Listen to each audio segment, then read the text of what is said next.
Welcome.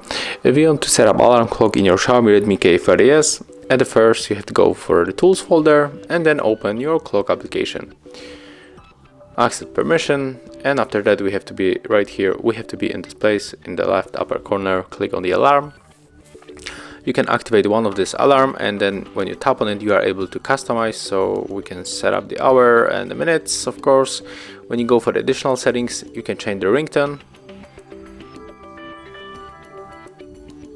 set the repeat. Let's go for the Monday to Friday. We can turn off and turn on vibration, and of course change label.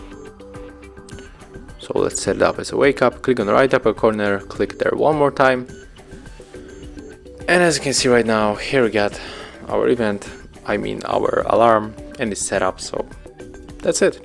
Thank you guys for watching. Leave thumbs ups, comments, and subscribe to our channel. See ya.